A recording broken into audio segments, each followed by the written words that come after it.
I hope you are this excited to read in college. If you are, that's great. If not, well, we got some time to get you there. You may never get there, but I don't think you want to. She looks crazy. Anyways, this video is going to talk about college level reading and kind of the theory behind reading at a high level, like you'll be doing in college. Um, so I want you to answer these questions for homework. And you can go ahead and stop the video when I get them all up here. And these are basically helping you reflect on your reading experiences so far, because in order to get where we want to go, it's important to know where we've been and where we are. So answer these with about 2 sentences each or longer. Here's some more questions. And they get at what is reading? What are we doing? What's easy and hard about it?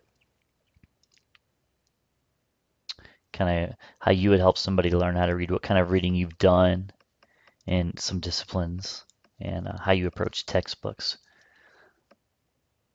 So answer those questions.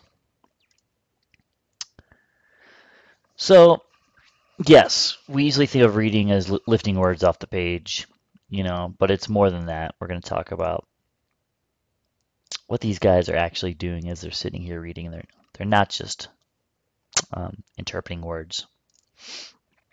So let's talk about what reading is not, and let's debunk some myths. A lot of people think reading is something you learn when you're young. That's true, you learn your basic skills when you're young, but reading continues throughout life as you enter into new contexts and situations. You learn how to read in those situations. You learn how to read at a job, or you learn how to read in science, or in biology, or in English. You learn new ways to read, new ways to talk, new ways to join in conversations. A lot of people think reading is just about words. It's all just about words, and we have to know what the words mean. And they might say to get better at reading means you just need to learn new words and phrases. It's not true. That's part of it, but you also need to learn new situations for reading. A lot of people might think that reading is something you do alone. It's just you and the book. But it's not a solitary act. You might be alone physically, but there's lots of other voices sounding out in your head. This guy here, sure, he's decoding the words on the page, but there's lots of other information from the past, his past experiences that he's bringing to this situation. Um, he might be aware of the subject matter, or he might um, have experience with reading this type of book. So it's not something you do by yourself. It's something that you bring other conversations you've had about the subject. You bring that to the situation. You bring your expectations to the situation. You look at the title, look at the first page, look at the title of the book, and you're already making predictions based on past experiences. A lot of people think that it's a solitary act, like I said, but there's a bunch of ghosts lingering in the background, and they might be people that you've had conversations with about the subject, and they're helping you figure it out. Memories, conversations, ideas, other things you've read all influence and give meaning to your reading, so you're not just decoding words. I mean, that's part of what you're doing. You need to know what words mean. Hard words can make it tough, sounding out words using phonics. And that is part of it. We call that the bottom-up approach to reading. But it's more than that. So here's some more questions to answer. What was the last thing you read? Write a little bit about the last thing you read. And think about what mental processes you went through when you read it. Did you know anything about the subject? Any memories that you might not thought about in a long time? About the genre of the text, how did that inform your reading? Was it the back of a cereal box, or a magazine article, or a book or website? What was it, and how did the genre affect the way you read it? Two more here. How did the features of the text, how long it was, headings, visuals, inform what you're reading? Did things besides just the words on the page help you make sense of the text? Probably did. Tell me about that. Because what we're getting at here is called the top-down approach to reading. Allen and Bacon refer to this on page 95 and 96. Our brains are like computers, and they take in data and they figure out what that data means, but our brains are highly sophisticated computers, so we don't just crunch numbers and crunch words. We also remember, internal stored memory, and we mix that with the incoming data. So, two ways to think about the ways our brains process information is the bottom up, where we comprehend a word and we connect those words into ideas, and then we figure out what the text is about. And that's part of it, but the other part is top down, where the reader uses their prior knowledge to make predictions about a text. They look at the overall structure of the text and make predictions about it, and they consider the genre of the text to make predictions. Um, you open up a chapter and you're already your brain's already thinking, what is this about? That's a hypothesis, just like in science. Okay, I think this chapter is going to be about the Civil War and the way that um, the leadership of the different military factions um, played what part that played in the Civil War.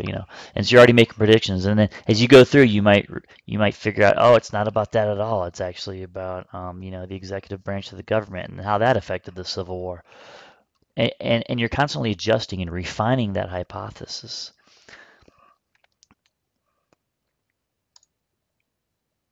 So most texts you encounter in college, you're going to require to use bottom-up and top-down approaches to reading, a mix of decoding vocabulary, and phonics, and memories, experiences, and expectations. You're going to do all these things here. You're going to go back and forth. You're going to bounce back and forth between doing all of these things. So you're going to be mixing bottom-up and top-down approaches. Okay, now let's move on to the next thing I want to talk about here. Now that we've gotten down with a little bit of theory about reading, let's talk about uh, active reading versus passive reading. So one of them's good, one of them's bad. Which one do you think's good? Well, it's active reading. Um, I was waiting for an answer, but you're not here, so I had to answer myself. Active reading is symbolized by the picture of the lady and the young man acting in a play. They're engaged with each other. They're putting in work in order to put across meaning. Um, as opposed to the couple on the other side of the screen, they're passive. They're just watching the movie, letting the information work on them, and that's it, just being entertained.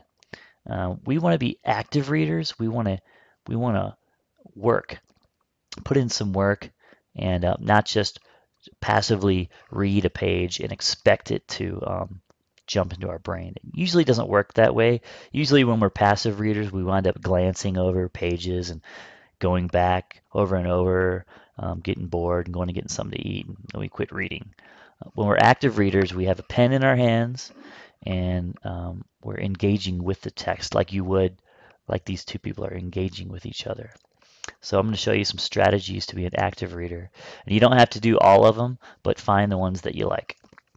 The first one is you ask yourself pre-reading questions like, what is the topic about this text? What do I already know? Why did they assign this?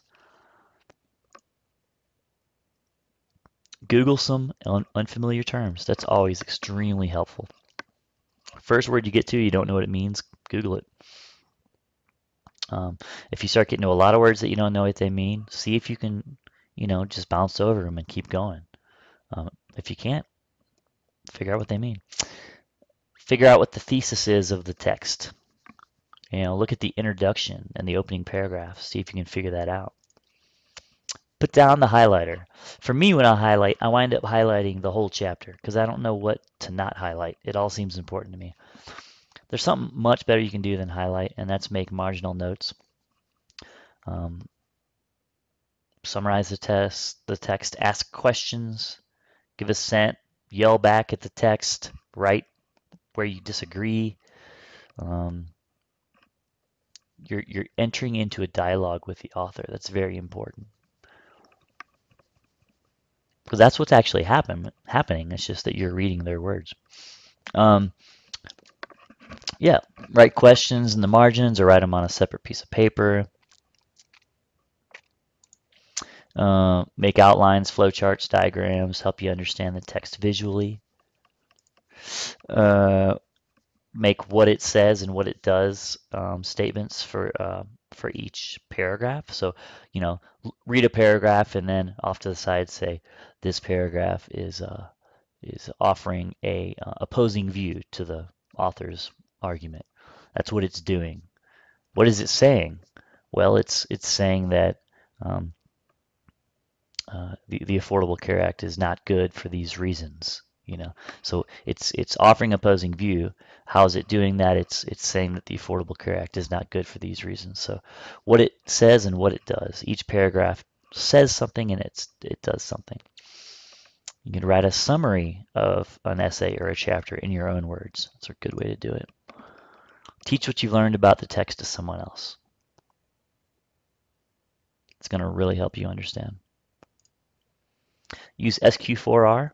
This is a method which will help you read actively. Some of you guys may have learned about this in grade school or high school, and it's particularly effective with college reading. And it looks like this. Survey, look over the chapter. Question, turn titles, headings, and subheadings into questions. Then you read, and as you're reading, you're answering those questions. So now you're totally engaging with the author, even though they're not there with you. Say out loud the questions and the answers. Take notes. Relate that information to things you know that are meaningful. And then finally, skim over the reading material. Recite and quiz yourself. All right, so for homework, answer the questions. Type them out in MLA format, double spaced, the whole nine. And great. Good luck. Good job.